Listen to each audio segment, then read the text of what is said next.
Bonjour, moi c'est Mathilde, j'ai 3 enfants. J'ai un enfant, mon aîné qui a 6 ans, le deuxième qui a 4 ans et la dernière qui a 2 ans. J'habite sur Béton et voilà.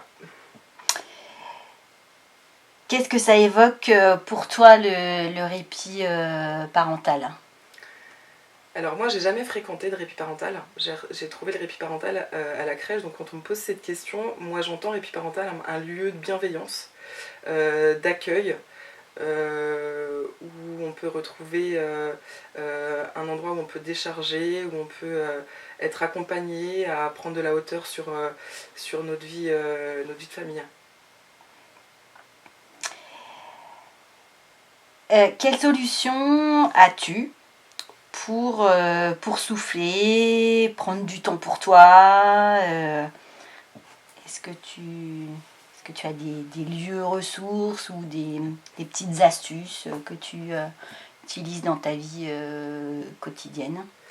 Oui, alors je m'autorisais pas vraiment à avoir ce temps-là pour moi personnellement, à mon premier et à mon deuxième enfant. Et je me suis aperçue que j'en avais vraiment besoin euh, avec ces 2 premiers ou qui prenaient beaucoup d'énergie. Et là, je me suis dit, il faut que je trouve des solutions.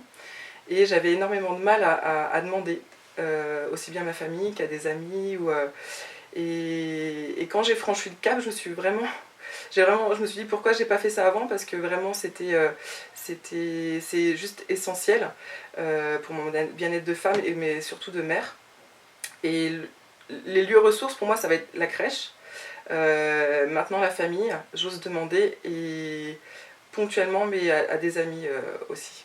Après, ça peut être aussi les centres de loisirs. Aussi, je ne m'autorisais pas forcément, mais maintenant, quand j'ai besoin d'avoir du temps pour moi, ça va être les enfants, centres de loisirs, et voilà. Qu'est-ce qui a été le déclencheur de cette Prise de conscience. prise de conscience, voilà, de cette autorisation que tu t'es donnée à aller demander de l'aide? Pour moi, c'est vraiment un cheminement, et un long cheminement, parce que je suis arrivée avec mon premier enfant à la crèche avec plein de challenges personnels en tant que mère, où je m'étais mis la barre très très haute, et au fur et à mesure du temps, d'échanges avec des parents qui m'ont suscité la curiosité d'aller voir des conférences, de participer à des ateliers, avec les échanges des professionnels aussi. Ça a vraiment été un cheminement, je vous dis, hein, les 2 premiers enfants, j'ai pas pris le temps, c'est vraiment à la troisième où je me suis dit, bah, il faut que je prenne ce temps-là pour moi. Donc ça s'est pas fait rapidement, hélas. Mais c'est plein d'intervenants dans ma vie qui ont fait que j'ai vraiment pris conscience qu'il fallait que je prenne ce temps-là pour moi. Et c'est salvateur aussi bien pour moi, pour mon couple, et du coup pour la famille.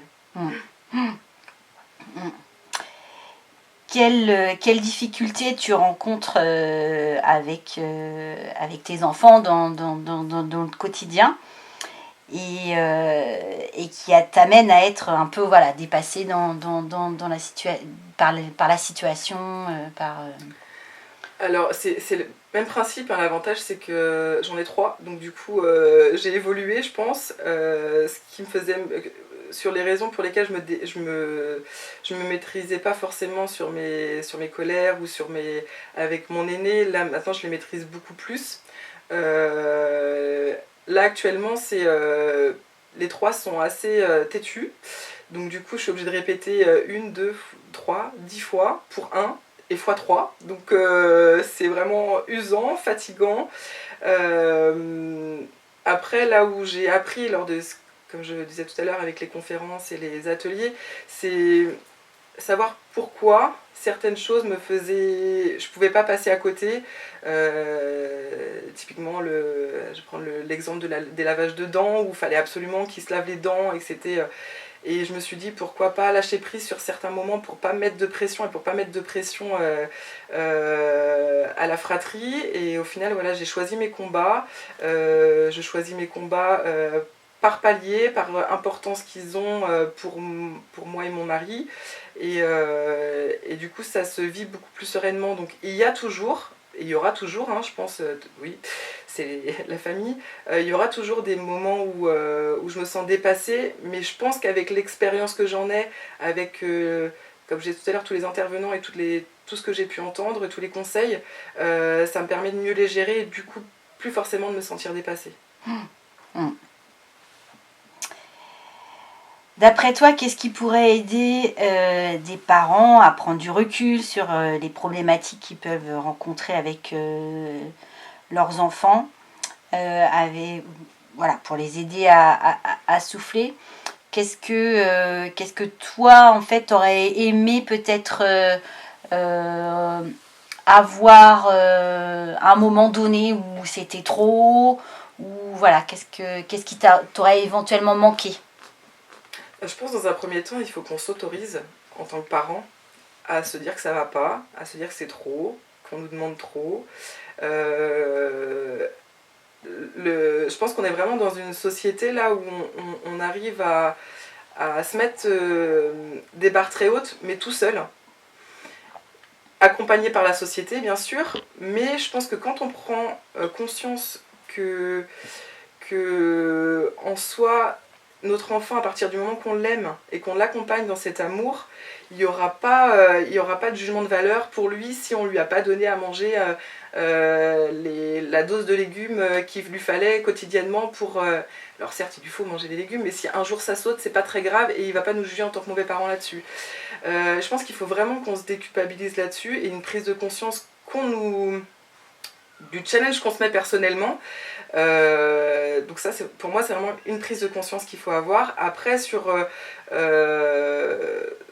les lieux, je pense que vraiment le répit parental, moi je sais que j'ai partagé avec des parents un atelier parentalité il y a très peu, alors que ça fait, voilà, comme je disais, plusieurs temps maintenant que je fais des conférences et des ateliers parentalité, mais j'avais jamais eu un moment de décharge.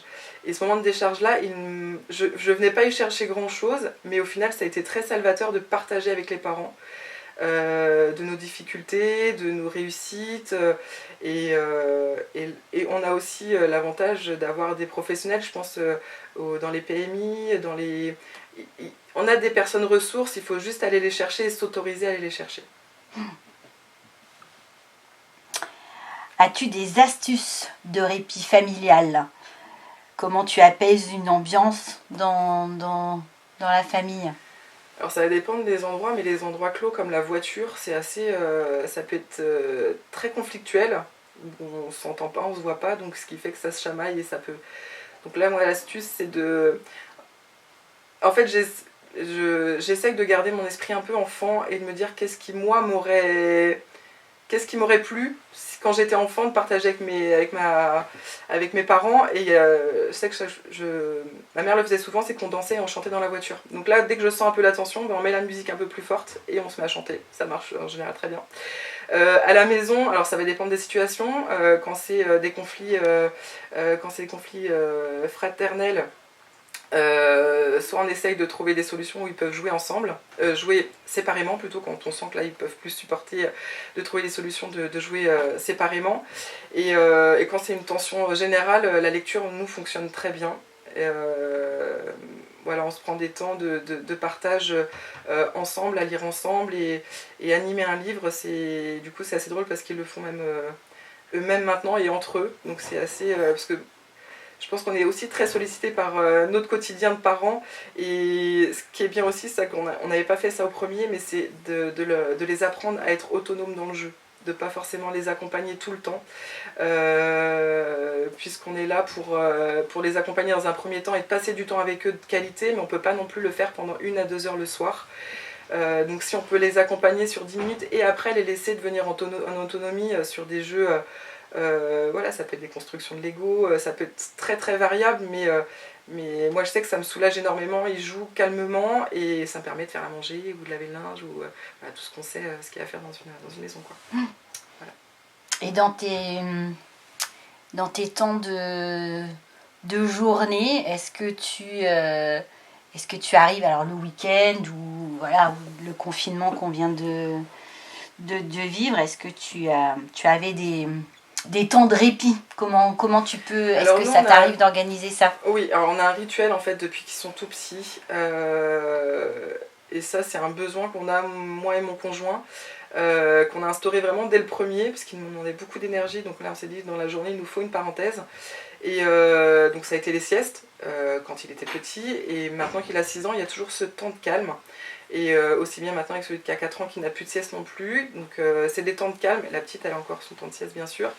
Mais voilà, ils savent, après manger, c'est un temps de bain. C'est un répit parental. On va peut-être le changer de nom ce temps-là. Mais voilà, c'est un temps où ils sont dans leur chambre, chacun séparément, ils font des jeux. Voilà. C'est des jeux, de la lecture.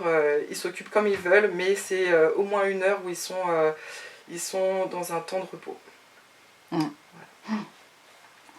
Si tu avais un ou des conseils à donner à des parents, ce serait quoi? Ça serait première chose pour moi, de garder leur âme d'enfant, de ne pas oublier qu'on a été aussi nous des enfants, et c'est important de se ressourcer nous dans notre petit enfant, qu'est-ce qu'on aimait et qu'est-ce qu'on aimerait partager comme valeur à nos propres enfants. Lors de l'atelier dont je vous parlais tout à l'heure, il y a une maman qui était là à l'atelier parentalité. Elle a qu'un enfant et sa fille a 1 an. Et j'ai trouvé ça vraiment génial qu'elle soit déjà là à se poser des questions de comment je peux apporter au mieux à mon enfant, mais en me préservant moi. Et j'aurais aimé moi me poser cette question-là aussitôt. Donc voilà, prendre du temps pour soi, se questionner aussi sur soi, c'est aussi, je pense, très intéressant de savoir le pourquoi on vit mal certaines choses avec nos enfants. Je pense qu'il y a des choses vraiment profondes dans le petit enfant qu'on est. Et voilà, faut lâcher prise un peu et poser les paquets quand on vous donne l'opportunité de le faire. Est-ce que tu as envie de rajouter quelque chose?